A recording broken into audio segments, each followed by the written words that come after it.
Bonjour, bonjour. Dans cette vidéo, je vous propose de faire un petit tour dans l'Égypte ancienne. On découvrira les méthodes d'enseignement, les valeurs éducatives. L'Égypte ancienne est l'une des plus anciennes civilisations qui était structurée en langue de Nil avec un pouvoir pharaonique tel que le temple était à la fois un lieu de culte et un lieu d'apprentissage. Mais il faut faire une distinction ou bien une différence entre les temples et la maison de vie per un. Le temple est un lieu sacré dédié au culte de Dieu où il se déroulent les cérémonies religieuses, mais la maison de vue ou bien le Père Art est un lieu d'apprentissage au sein de temples. Cette civilisation a été élaboré un système éducatif rigoureux et sélectif, principalement désigné pour former les élites qui sont les scribes et les prêtres. Les scribes dotaient une maîtrise de lecture hiéroglyphique, occupaient les fonctions essentielles dans l'administration, la comptabilité et la religion. Les prêtres étaient les gardiens de la connaissance religieuse et assuraient les rites culturels. Ce système profondément des connaissances techniques, mais aussi des valeurs morales et religieuses.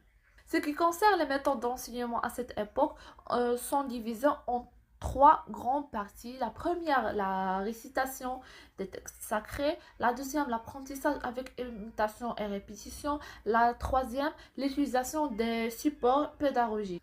La mémorisation des textes sacrés est un élément central dans l'éducation. Les textes sacrés contiennent des histoires et les mythes et les lois qui ont fondé l'identité égyptienne. L'observation et l'imitation étaient fondamentales dans l'Égypte ancien, où les apprenants observent leurs maîtres artisans, les prêtres et les scribes, pour maîtriser les gestes techniques et pour mémoriser les textes sacrés et intérioriser les savoir-faire. L'utilisation du support pédagogique pour faciliter l'apprentissage. On a deux types de supports. Premièrement, on a les tablettes d'écriture, étaient en bois ou en argile. Elle servait à pratiquer l'écriture hiéroglyphique.